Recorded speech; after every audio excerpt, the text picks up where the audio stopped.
소개받은 국립기념관 연구소의 임소영이라고 합니다. 신주백 선생님의 그 기조 강연을 통해서 제가 채워야 되는 몫이 무엇인가라고 하는 게 좀 더 명확하게 보이는 것 같습니다. 저는 3.1운동기부터 1920년대까지 우남 김성수의 활동 궤적과 사상이라고 하는 주제로 주로 일본 측이 남긴 자료를 좀 꼼꼼하게 읽으면서 그동안의 선행 연구에서 지적했었던 부분들을 다시 한번 점검을 하고요. 그리고 운 좋게 새롭게 혁명 아까 이제 신주가 선생님께서도 지적을 해주셨던 혁명의 한글 원본을 이번에 찾게 됐습니다. 그래서 그것과 관련한 보고도 드릴 수 있게 될 것 같습니다. PPT를 넘겨가면서 진행을 하도록 하겠습니다. 분량은 좀 많고 30분 안에 정리를 해야 되기 때문에 중요한 논점만을 좀 보고 드리는 형식으로 가도록 하겠습니다. 일단 3.1운동에 있어서 그동안의 이제 선행 연구와 그리고 통설로서 이렇게 알려지고 있는 부분에서 좀 잘못된 것들이 있더라라고 하는 것을 보게 됐습니다. 그래서 그거를 좀 말씀을 드리고요. 그리고 중국에 특히 이제 북경으로 김성숙의 유학을 가게 된 그러한 이유에 대한 부분도 좀 다른 각도에서 한번 생각을 해봤습니다. 그리고 북경에서의 활동에 있어서는 아까 이제는 신주백 소장님 말씀하신 것처럼 혁명 발간이 아주 중요한 그런 키워드, 포지션을 차지를 하고 있는데 혁명 발간에는 사실 그동안의 연구에서는 김성숙보다도 양명이나 김용찬을 중시한 그러한 논조였습니다. 그거를 재검토하겠습니다. 그리고 이 혁명지 기사 속에서 저는 혁명 잡지가 1925년 1월부터 1927년 초까지 발간이 됐다라고 지금 확인이 되고 있는데요. 1925년에 발간된 것은 장지락이 김성숙이 주필이라 주옥 같은 논설을 많이 썼다라고 알량에 적고 있습니다. 저는 그런 부분이 굉장히 시사하는 바가 크다라고 생각을 했고요. 25년의 혁명지의 논설 같은 글은 김성숙의 글일 것이다 라고 좀 과감하게 추론을 하고요. 그것은 그의 독특한 문체를 통해서 확인할 수 있겠다라는 말씀을 드리고자 합니다. 다음으로 그런 이야기들을 좀 말씀드리겠습니다. 넘어가겠습니다. 일단 3.1운동 관련해서 이제 재검토가 필요한 부분은 포인터도 되는 거죠? 봉선사, 경기도 남양주 봉선사에서 이제 우남이 경문을 작성을 했고 그거를 인해서 이제 옥고를 치렀습니다. 그때 이제는 위반한 어떤 법령이 김성숙의 경우는 공모했고 그리고 편찬했다라서 출판법 위반이고요. 그리고 같은 봉선사에 이순재와 강환주는 승려고 김성모는 약종사항으로 되어 있는데 이 사람들은 출판법과 보안법 위반입니다. 그래서 이건 왜 보안법이 추가됐냐면 문서를 반포했다. 그러니까 경문을 작성하고 인쇄하고 이거를 마을에 배포를 했다라고 하는 것 때문에 이 세 사람은 그 죄가 추가가 됐던 것이죠. 그래서 이런 것들도 조금 디테일하게 좀 구분해서 볼 필요가 있겠다라는 생각이 들고요. 그리고 김성로의 경우 좀 다르다라는 점도 어떤 통설로 인터넷상의 정보에 보면 김성로도 승려로 나오기도 하고요. 그러는데 이게 이제 복심법원 판결문인데 여기에 보시면은 김성로는 일이 발각되기 전에 관에 자수를 했다고 합니다. 그래서 감형을 받습니다. 이런 규정은 형법 제42조에 그런 규정이 있습니다. 그러니까 이거는 좀 디테일하게 좀 다르게 봐야 되지 않겠느냐라는 말씀을 드리고 싶고요.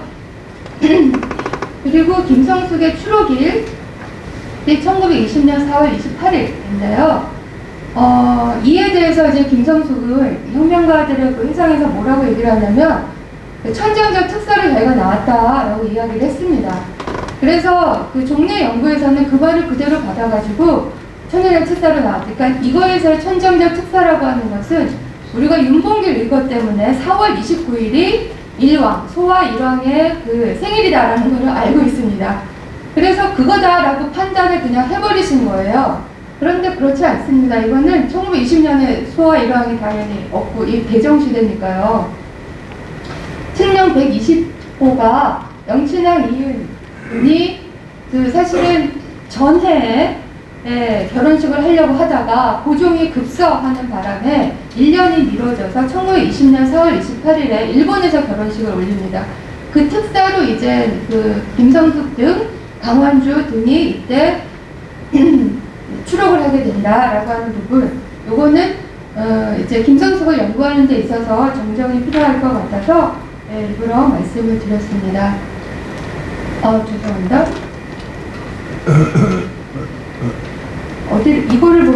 어디를 보면서 네, 그리고 그 추록 이후부터 1922년 말까지 이제는 국내에서의 이제 김성숙의 행적인데요.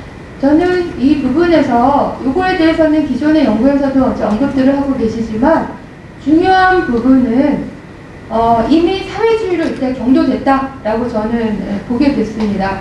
특히 사회주의 사상 학습을 했다라고 하는 이야기는 장질하게 아리랑에 나오고요. 저는 거기서 특히 주목한 부분이 뭐냐면 칸트, 스피노자, 헤겔 변증법을 탐독을 했는데 특히 헤겔 변증법이 완전히 꽂혔다라는 이야기인 거죠. 이거는 그야말로 이제는 막스 레닌으로 가는 그 어떤 사상의 그 레일에 올라탔다라는 것을 보여준다고 생각을 합니다. 이제 그런 점들이 이제 그 북경을 유학지로 선택하는 데 있어서 영향을 끼쳤다라고 보는데요. 북경 유학에 대해서는 그동안은 외제적인 요인, 북경이 가지고 있는 어떤 강점 이런 것들을 연구자들께서 언급을 하셨지만 저는 오히려 내재적인 측면 봐야 되지 않겠느냐라고 생각을 합니다. 그것은 이제 김사국 등이 신생활사 피라 사건으로 1922년에 말에 체포를 당하고요. 그러니까 국내에서 사회주의 운동이라고 하는 게 굉장히 녹록지 않은 상황이 됩니다. 그런데 당시 신문을 보면 아주 재미있는 것이 북경에 대해서 아주 적극적인 보도가 많습니다. 그래서 이제는 뭐 이대조나 최원배 등에 대한 또 학생운동에 대한 소식들 많이 전하고 신채호나 박용만 북경에서 활약하는 내용에 대한 보도들도 나옵니다. 네, 그리고 또 북경 유학을 굉장히 권유하는 분위기였다라는 건데요. 양해청은 양명의 필명인데 중국 유학 안내라고 하는 글이 동아일보에 8차례나 연재가 됩니다. 이런 것들이 이제 사회주의 사상을 깔고 있었고, 그리고 북경에서의 독립운동가들의 활약상 이런 것들을 보고, 그리고 북경의 지형에서의 어떤 강점들을 김성숙은 생각하지 않았을까라고 그렇게 저는 봤습니다. 그러면 북경으로 건너간 이 김성숙에 대해서 일제측 자료에서는 어떻게 언제 처음 포착이 되는가라는 부분을 좀 눈여겨봤습니다. 이 기토 가츠미라고 하는 인물은 정식 직함은 조선총독부 통역관 북경특파원이라고 되어 있는데요. 고등경찰입니다. 조선총독부 경무국에 소속되어 있는 고등경찰이고, 그 임경석 교수님의 그런 이분에 대해서 초기의 양력을 밝히셨더라고요. 1910년대부터 본 자료를 보니까 21년까지 블라디보스토크에 있으면서 정말 독립운동가 잡는 그런 고등경찰이었습니다. 이 사람이 1924년 초에 이제 북경으로 넘어오는 것이죠. 그래서 1924년 그 기토 가츠미가 오기 전까지의 보고 자료에는 누락된 게 많고요. 김성숙이 23년에 이제 북경으로 가서 24년에 나온 자료에는 김성숙의 이름이 나오지 않습니다. 그리고 24년에 이 기토 가츠미가 가서 몇 차례 보고서를 쓰는데 거기서도 김성숙은 나오지 않았습니다. 그런데 처음 나오는 게 바로 이 1925년에 이 3월에 보고서인데요.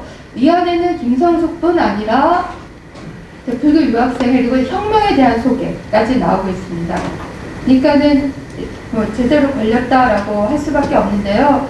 김성숙은 이제 손유문 교수님께서 선행 연구에서도 밝히셨지만 이제 중국 당국에 북경 당국에 사진 제출 안 하고 꽤 자기의 신변이 그쪽으로 들어가는 순간 일제 북경 공사관 쪽으로 들어갈 거다라는 것을 알고 있었기 때문에 굉장히 거부를 했었잖아요. 그런 상황에서도 이제 기토 가츠미가 이제 김성숙을 포착하게 됐다라는 부분입니다. 그리고 또 하나, 요 무렵에 김성숙의 행적 가운데 좀 눈에 띄는 부분은 그 북경 고려 유학생회, 그러니까 기존의 유학생 단체하고의 갈등이 기토 가츠미의 보고에 의하면은 1923년 7월부터 있었다라고 합니다. 그런데 25년 5월에는 회장이 김성숙인 거죠. 그러면 북경 유학생 사회에서 완전히 헤게모니를 김성숙이 장악을 했다라고 볼 수도 있는 그런 상황이라고 생각합니다. 이런 상황에서 혁명이 발간됐다라는 것을 주목할 필요가 있을 것 같고요. 네, 그래서 1925년에 나온 이 혁명을 아나운서님 저기 있는 거 저한테 잠깐 갖다 주시겠습니까? 전시되어 있는 그거 아니요 그거 아니고 예, 감사합니다. 이게 이제는 이 사이즈로 주최 측에서 또 만들어 주셨는데요. 이게 간도 영사관, 이제 그 영사관이 1925년 3월자로 이제 중국에서 이런 행적에 대해서 보고하는 문건 안에 이 원지가 들어있더라고요. 그래서 저 이거 보고 진짜 깜짝 놀랐는데요. 이게 이제는 8쪽으로 되어 있습니다. 그래서 이 사이즈를 또 확인할 수가 있었던 것은 영인이 됐습니다. 이 외무성 경찰사가 영인이 돼서 여기에 보니까 이거에 대한 확실한 그런 어떤 규격이 나오고 있습니다. 사륙배판이다. 그래서 이걸 B5 사이즈거든요. 그리고 8매에서 10매, 여포 양지 석판 인쇄, 여포, 그리고 발행인 장건상 이런 내용들이 나옵니다. 그래서 이렇게 되었다. 요거 이미지로 여러분들이 나중에 요 앞에 전시가 되어 있으니까 확인해 보시면 좋을 것 같은데요. 석필로, 친필로 이렇게 기술이 되어 있습니다. 그래서 요 자료에 특히 제가 주목하는 건 아마 이 필적도 김성숙의 가능성이 높다라고 저는 굉장히 과감하게 또 말씀을 드리고 있는데요. 네, 그래서 요 내용에 대한 분석 중요할 것 같은데요. 이 혁명이 일본의 자료로 이제 확인된 게 국내 배포가 많이 됐습니다. 그래서 자료를 보니까 그 종로 경찰서에서 검거를 했는데요. 아현 청년회를 검거를 했는데 거기에 혁명이 있었습니다. 예, 그래서 국내직이 들어왔다라고 하는 것이고, 그 다음에 아까 보여드린 혁명 3호처럼 당연히 간도 지역 한인들이 많이 있는 곳에 이게 갔고요. 그리고 일본 내 한인 단체, 이것은 그동안의 선행 연구에서 주로 혁명사 김용찬과 양명을 강조했었던 그런 선행 연구에서의 기본 자료입니다. 화장관, 신문 조서 안에 그게 나와서 이렇게 국내에 배포가 됐다라고 하는 점. 그리고 유학생들이 북경에서 발간한 이런 잡지 같은 경우는 굉장히 단발입니다.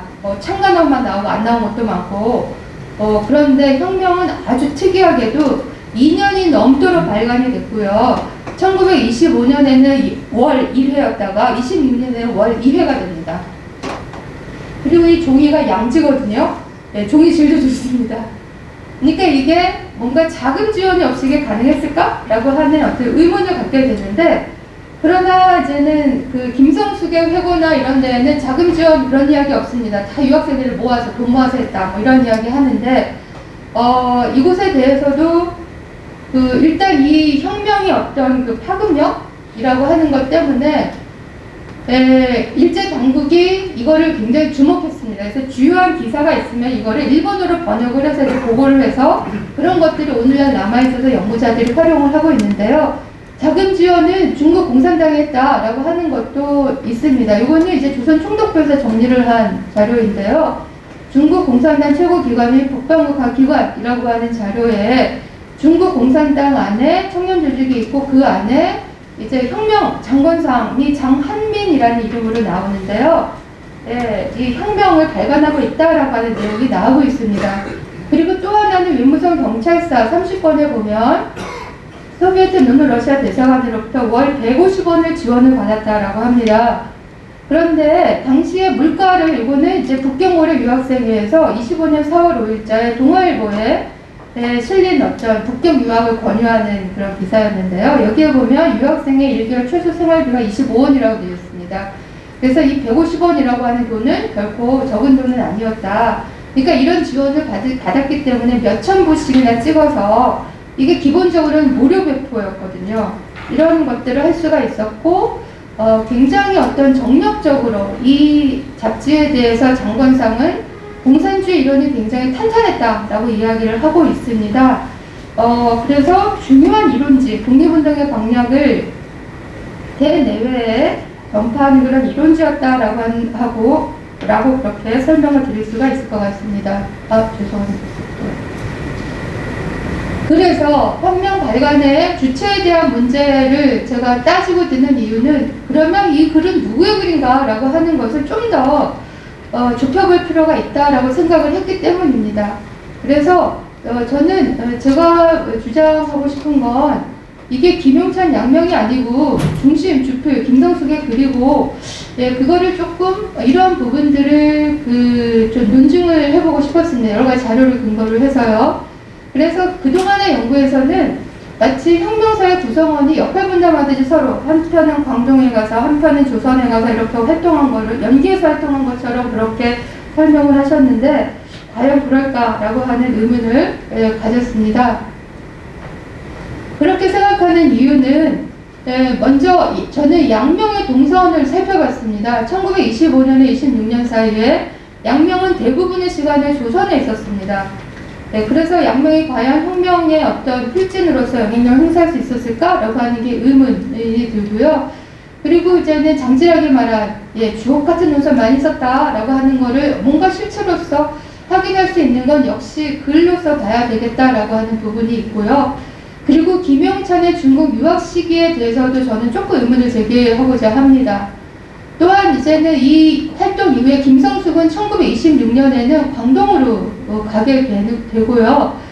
그 양명이나 김용찬은 조선공산당 국내 활동을 중심으로 해서 국내로 다 들어오고 양명은 이제 그걸 도망가서 상해로 피신을 합니다만 아무튼 그런 관계에 있습니다. 그리고 1925년에 이 혁명제 논조를 보면은 26년과 좀 차이가 나는 부분이 나옵니다.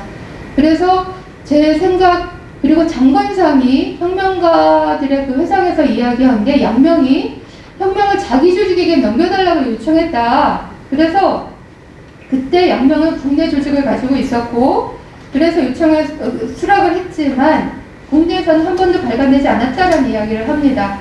그래서 저는 이런 부분들을 조금 더 이들의 어떤 그 노선이나 이런 것에 따라서 달리 볼 필요가 있겠다라고 생각을 하게 되고요. 그래서 다시 한번 허정안의 그런 신문조서, 김용찬의 신문조서가 남아 있습니다. 허정안은 1928년 6월에 체포가 되고요. 김용찬은 이제 1929년 3월에 체포가 됐습니다.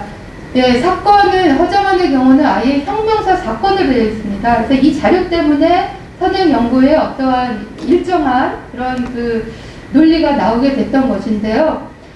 이 허정안 진술에 의하면 김용찬은 북경대 노업과 재학 중이라고 나옵니다. 근데 김용찬은 자기 스스로 이야기한 내용을 보시면은 북경의 조영대를 졸업을 하고 있습니다. 그리고 이제 조기태 교수님 이따 토론에 오시는 우리 한성대 교수님이신데요. 조기태 교수님은 아마 김용찬이 진제, 관동 대지진 1923년 9월인데요. 그리고 나서 바로 중국으로 넘어갔을 거라고 추정을 하셨습니다. 그런데 이제 김용찬의 신문조서에 보면은 진제로 일단 고향 마산으로 돌아왔다가 그 후에 북경 주양대에 유학했고 1928년 3월에 졸업했다 이렇게 이야기를 하고 있어서 이런 부분을 이제는 생각을 해보면 김용찬이 언제 조양대 입학했을까? 이거는 사실은 학적부를 찾아보면은 뭐 금방 알 수가 있을 텐데요. 그게 좀 불가능해서 이렇게 일단은 추정을 하다 보면 기또 가츠미의 보고서에 보면은 조양대 유학생 한 명이라고 나오는데요. 유기석의 회고록에 1924년 9월에 입학한 게 유기석 조양대에 갔습니다. 그러니까 이것도 조금 맞지가 않고, 그러나 기또 가츠미 보고서가 모든 거를 다 커버했다고 볼 수 없기 때문에, 예, 만약에 중국의 대학 입학이 9월이기 때문에요, 김용찬이 북경 조양대 입학을 했다라고 하면 1924년 9월에 입학했을 가능성이 있습니다.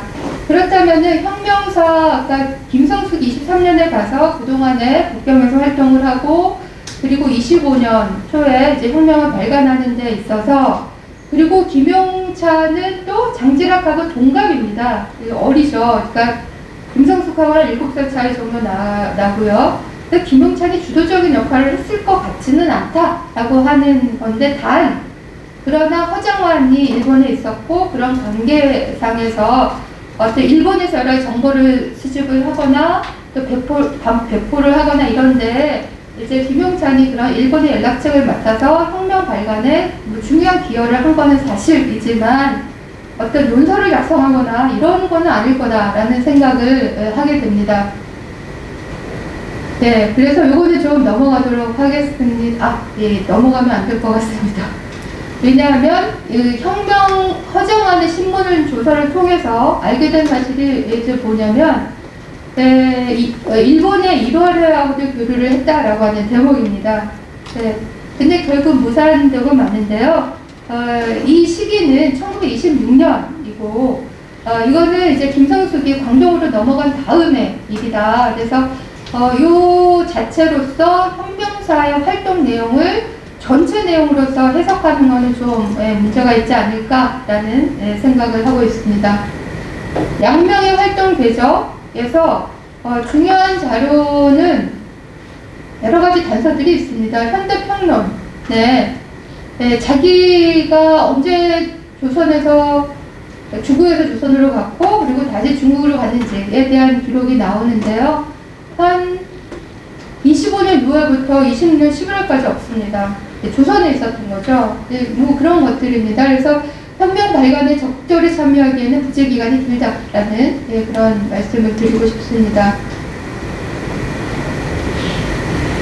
그래서 주체가 25년과 26년은 다르다라는 그런 말씀을 드리고자 하고요. 그 다음에 김성숙이 그러면 1920년에 왜 광동으로 넘어갔는가 라고 하는 부분에 대해서 종래에 이제는 손혜문 교수님이 계시지만 선행연구에서는 북경에서 추방됐다라는 이야기가 어떤 대세였습니다. 그것 첫 번째는 김성숙 자신이 그렇게 말을 했습니다. 북경에서 추방됐다고. 그리고 손혜문 교수님은 이제 북경 경찰 당국 당원관 자료를 찾아내셔서 그러한 일련의 어떤 적절한 그런 상황에 대해서도 논증을 해주셨는데요. 저는 그거는 자발적인 선택이었다라고 생각을 하게 됩니다. 그 이유는 첫 번째는 중국의 정치 지형이 변화했습니다. 1925년에 손문이 사망한 이후에 국민당 내부의 좌파 우파의 대립이 굉장히 격화가 되고요. 이제 북경은 거의 우파가 장악을 하게 되는 상황. 그리고 광동이 그야말로 어떤 좌파들의 성지가 됩니다. 그리고 마침 상해에서 영국이 소유하고 있는 공장에서 제네시스가 일어나서 그런 것들이 광동 등지로도 퍼지고요. 그러니까 중국 내 상황은 마치 프롤레타리아 혁명이 임박한 것 같은 그런 모습입니다.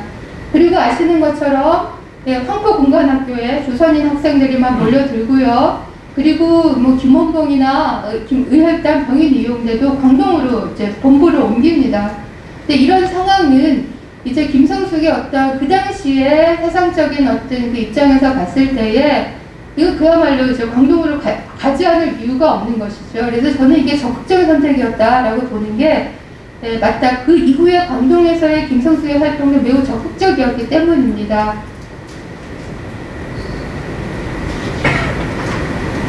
시간 많이 끌고 있는 것 같은 느낌이 드는데요. 안 넘어가네요.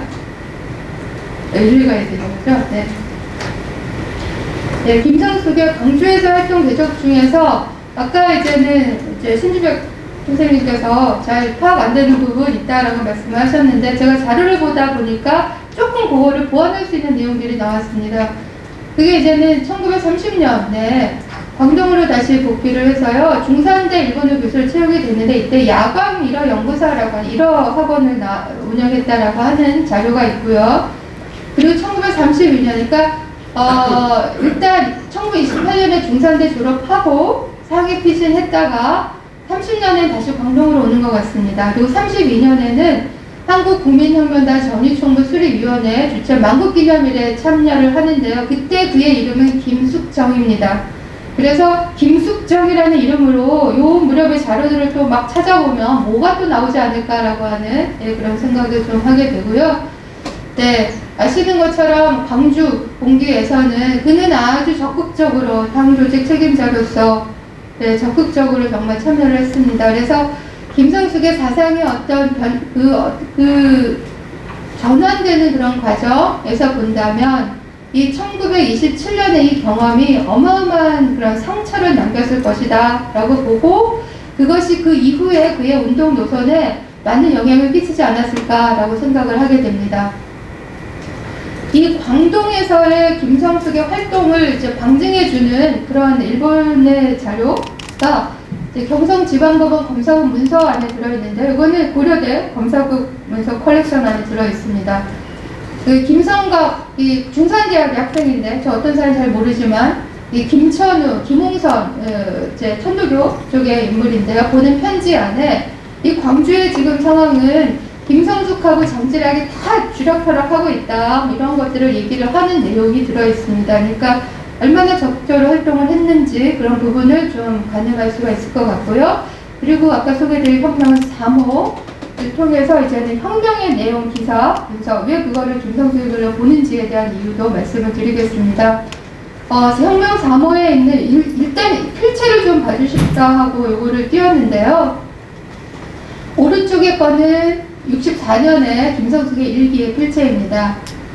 왠지 어느 눈에는 뭐만 보인다고 제 눈에는 비슷하게 보이는데, 이거는 아마 기념사업회 쪽에서 나중에 필적감정 같은 거 좀 해보시면 더 정확하게 나오지 않을까 싶습니다. 그리고 이제 김성숙의 글은 굉장히 단문입니다. 문장이 짧습니다. 짧고 이제 점층법 많이 씁니다. 뭐뭐 했더라면 이렇게 뭔가 적은 데서부터 중요한 내용을 이렇게 나열하면서 그 이야기를 정리하는 방법, 그리고 부정적인 이야기를 던져놓고 이거를 완전히 그러나 그렇지 않아 라고 하면서 굉장히 희망을 주는 메시지, 이런 식으로 어떤 글의 흡입력이 있고요. 또 하나는 자기의 논리를 좀 더 어떤 설득력을 강화하기 위해서 유명한 사람의 이야기, 막스나 이런 사람, 레닌이나 이런 사람들의 글을 인용을 합니다. 근데 그런 것들을 통해서 좀 그 추론을 이제는 했을 때 혁명 25년의 어떤 글들은 김성숙의 글이 이건 많다라고 생각을 하게 되고요. 그리고 마침 요거를 이제는 찾아냄으로 인해서 이 혁명의 초창기의 기사 어떤 건지는 알려지지 않았습니다, 그동안. 그래서 그 내용들을 조금 보완을 해서 이렇게 표로 좀 나타내 봤습니다. 그리고 또 하나 이번 그 연구를 하면서 원본 일본에 어디 없을까라고 생각을 해서 또 찾았더니 마침 또 있어가지고 학술회의에 맞춰서 조금 더 원본도 좀 찾아서 준비를 하게 됐습니다. 네, 이게 이제 아까 보셨던 그 지식계급의 성리대계 고항 크로포트킨이 쓴 건데요. 저 오른쪽에 있는 게 오스기 사카이가 번역한 청년에게 호소함이라고 하는 걸로 1922년에 나왔습니다. 요거 제가 원본을 구입해서 여기에 이제 전시되어 있으니 나중에 살펴봐 주시면 좋을 것 같고요. 예, 요거 이제 기재된 부분은 원본의 경우는 요게 3으로 시작되는 부분이었는데, 예, 거기에 이제 이거 조금 더 편집을 한 것 같습니다. 이게 이제 이 혁명 3호에 실린 부분이고요. 앞에 똑같습니다. 예, 번역에 대해서는 약간 저하고 조금 다르게 번역된 부분도 있지만 아무튼 내용 흐름은 똑같습니다. 그리고 또 하나 3호에 실린 것 중에 미국 독립전쟁의 유물적 연구라고 하는 게 있는데요. 예, 요거는 찾아보니까 야마구치 요시지오가 쓴 계급투쟁사론 내 마지막 절이 미국 독립전쟁의 유물적 연구입니다. 내용이 어떤 거냐면 미국의 독립전쟁은 그야말로 소수 신사들의 독립전쟁이지 다수 노동자들의 것이 아니다 라고 하는 내용, 그야말로 계급투쟁의 입장에서 미국 독립전쟁을 분석한 내용이죠. 그러니까 혁명이 공산주의 이론 자체였다라고 하는 부분을 굉장히 좀 단적으로 나타내주는 그런 기사라고 생각이 됩니다. 네, 제7의 3.1절, 요거는 한글 그거 그대로 제가 워드로 작성을 한 건데요. 네, 시대는 진화한다. 인류 사상은 변천된다. 짧습니다, 이렇게. 김선숙의 일기에도 똑같이 이렇게 짧습니다. 그리고 밑에 보시면은, 좀 더 대중 본위가 되었더라면, 그러니까 3.1운동에 대해서 반성하는 건데요. 좀 더 경제를 중시하였다면, 좀 더 배타적이 되어, 좀 더 무장의 포기가 되었다면, 뭐 이런 식의 어떤 어법이고 있습니다. 그래서 이것도 제가 발제문에는 굉장히 자세하게 표시를 해놨는데요. 나중에 한번 읽어보시면 좋을 것 같습니다. 그러니까 굉장히 선동적인 글쓰기이고, 그러니까 정관상이 굉장히 이론이 탄탄했다라고 이야기하는 부분도 뭔가 읽어볼 수 있는 대목입니다. 6개년간의 소득 부분의 내용을 보면은 저는 이 부분이 중요하다고 생각한 이유가 뭐냐면 김성숙의 독립운동의 어떤 기본 원칙, 그런 방향, 이러한 것이 여기에다 담겨 있다라고 생각을 하게 됩니다. 이제 3.1운동 후에 파리 강화회가 있었고 워싱턴 회의가 있었고 했지만 아무것도 조선의 독립에는 도움이 되지 않았습니다. 그래서 조선의 혁명은 무장폭동으로만 성취될 수 있다라는 결론을 도달했고요. 그리고 혁명당은 제발 지방의회가 개인 감정으로 싸우지 말고 일정한 정치 이상의 혁명 방향으로 그런 거로 싸우자. 혁명자의 명예나 지위 다툼하지 말자. 진정한 혁명 군중은 무산 대중이다 라고 하는 이러한 부분들을 이후에 이제는 김성숙의 독립운동에도 계속 어떤 통일을 지향하는 그러한 부분으로 나타나고 있고요. 그리고 이론 투쟁을 통해서 뭔가 결론을 얻고자 하는 이런 변증법적인 가치관이죠. 그런 것들이 이제는 주장이 되어 있었고, 3.1절의 소감에 보면은 우리의 혁명은 어떤 혁명이냐, 그냥 일제로부터 국권을 회복하는 그런 게 아닙니다. 민족적 정치혁명이고 동시에 사회제도, 경제제도 근본개혁을 목적으로 한 사회혁명입니다. 그래서 폭력혁명이 필요하다라고 이야기를 하는 겁니다. 그러니까 폭력혁명이 필요하다라고 하는 이유는 그냥 무력으로서 대응하기 위해서 하는 것이 아니라 근본적인 사회 변혁이 있어야 하기 때문에 그렇다라고 이야기를 하고 있습니다. 또 하나는 그의 글에 역시 불교 사상을 기반에 깔고 있기 때문에 가끔 이런 용어들이 나옵니다. 문화운동을 구주선 삼는 지식인들 안 된다, 뭐 이런 이야기를 하시기도 하고요. 그리고 그가 비판하는 지점이 아주 저는 흥미로운데요. 물론 국내 밀립대학 설립이나 물산장려 이런 거 다 필요 없다. 그런 게 독립을 가져오지 않아 라는 비판을 하는 것이고요. 보수적, 소극적, 순화적, 과거 중심적, 남성 중심적, 존군, 억민적 이러한 것들을 다 일소해야 된다는 거죠. 이런 것들을 없애기 위해서는 파괴를 하지 않으면 안 되는 것이다 라고 하는 그런 논리입니다. 또 하나는 조선은 조선입니다. 그가 공산주의 이론이 1920년대 어떤 현 상황에서는 가장 독립운동의 최선의 이론 방향이다라고 생각을 했지만, 그렇다고 해서 소비에트에 대해서, 중국에 대해서, 일본에 대해서 그들을 따르는 것은 거부합니다. 조선은 조선이다. 선진 각국의 사례를 우상시하는 태도를 비판하는 자세를 견지하고 있습니다. 그거를 잘 나타내는 부분이 청명 8호에 실린 글이 본질을 회방하는 자에게 라는 글로 이 공산주의 이론에 대해서 비판하는 농객들의 글을 또 비판하는 것인데요. 유기석이 유서라는 이름으로, 유기석은 중국어 엄청 잘하니까 학회라고 하는 중국 잡지에다 기고를 했습니다. 그래서 공산주의 이론에 대해서 비판한 거를 또 이렇게 논박을 하고요. 또 하나 철추는 아마도 김하구가 아닐까라고 생각이 되는데요. 병력 청간호, 천진에서 발행된 잡지였는데 여기에서는 좀 카우츠키식 무혈혁명을 이상으로 하고 있다. 그런데 조선에서는 그게 안 돼 라는 이야기입니다. 왜냐하면은 조선은 자치권도 없고 참정권도 없고 아무것도 없는데 그런 식의 어떤 평화적인 무혈혁명을 기대할 수 없다라고 하는 부분. 또 하나는 영국의 사례를 들고 있는데요. 영국에서는 프롤레타 혁명이 일어나지 않는다. 왜냐하면 영국은 식민지를 많이 거느리고 있고 자국의 노동자가 당해야 되는 그런 착취나 이런 것들을 식민지 대중에게 전가를 하기 때문에 영국의 노동자들은 보수화되고 있다는 거죠. 근데 그 논리는 일본의 경우도 마찬가지다라고 이야기를 합니다. 그러니까 조선의 노동자와 일본의 노동자는 같은 프롤레타리아라 하더라도 입장이 다르다. 그러니까 조선은 조선의 방식으로만 해야 된다라는 이야기, 그런 논법을 하고 있고요.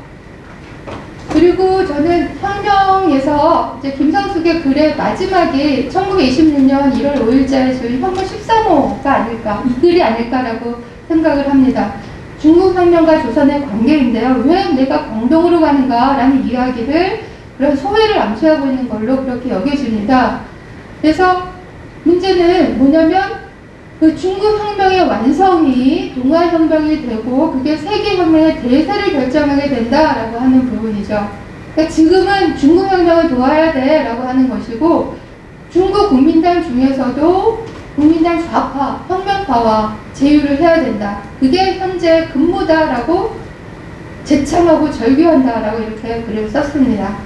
그래서 이러한 것들이 광동으로 간 그의 어떤 마음가짐이었을 것이다 라고 생각을 하게 되고요. 광동에서 발간된, 광주에서도 그 이제 기관지를 발행을 했는데요. 혁명운동이라고 하는 제목입니다. 이 혁명운동은 지금 경성지방법원 검사원 문서에는 2호가 소개가, 목차가 이렇게 소개가 되어 있습니다. 그래서 거기에 보면 야광, 성야 이렇게 되어 있는 거는 김성숙이죠. 그런데 이거는 반년간이라고 그랬습니다. 그러니까 1년에 2번 나오는 거죠. 네, 이런 거는 외무성 경찰사에 그 내용이 있었는데, 그러면 1926년 중반경에 1호가 나왔다는 겁니다. 그리고 광주로 옮겨서 거기에서 이런 활동을 했기 때문에 북경에서 발행되는 혁명에 김성숙이 적극적으로 개입할 여지는 좀 없겠다라는 것도 다시 한번 강조를 드리고 싶습니다. 여기에 1927년을 맞이하여 라고 하는 김성숙의 글에 대해서도 그의 논법 비슷하게 1927년은 우리의 총결상기다, 총예상기다, 뭐 그게 딱 끊어지는 그런 어떤 그 문책이고요. 그리고 26년에 국내에서 일어난 어떤 정치적인 사건이나 이런 것에 대해서도 전부 다 이제 그 인식을 하고 있었던 거죠. 그러니까 그의 어떤 운동이 중국에 있다 하더라도 뭔가 일본에서 일어나는 일, 조선에서 일어나는 일에 대해서 굉장히 정확한 정보를 얻으면서 그걸 총체적으로 판단을 하고 운동 노선을 수립을 했다라고 하는 그런 것들을 좀 엿볼 수가 있을 것 같습니다. 그래서 맺은말인데요. 저는 이 장지락이 아리랑에서 김성숙을 처음 만났을 때 어떻게 얘기를 했냐면, 그는 날카롭고 아주 지적인 정신력을 내뿜는 사람이었다라고 썼습니다. 저는 1920년대에 김성숙이 보여준 이러한 행보가 바로 이거를 확인시켜주는 그런 면모였다라고 생각을 하게 되고요.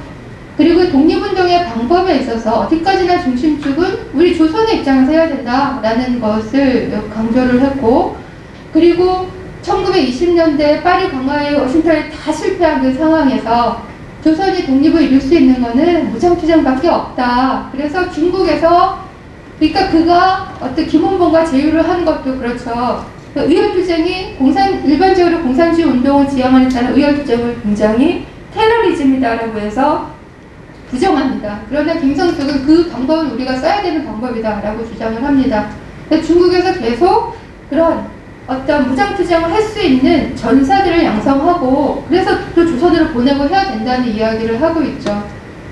그래서 그에게서 혁명이라는 것은 과거의 폭력을 깨기 위해서 필요한 불가항력의 것이고, 라는 그러한 것들은 1920년대 김성숙이 가장 어떤 생애 중에서 급진적인 사상을 가진 시기는 아니었을까라고 생각을 하게 되고요. 1900 광주 봉기가 끝난 다음에 그 후에 그의 변모, 그런 것들은 또 다른 연구 과제가 아닐까라고 생각을 합니다. 제 발표는 여기에서 마치도록 하겠습니다.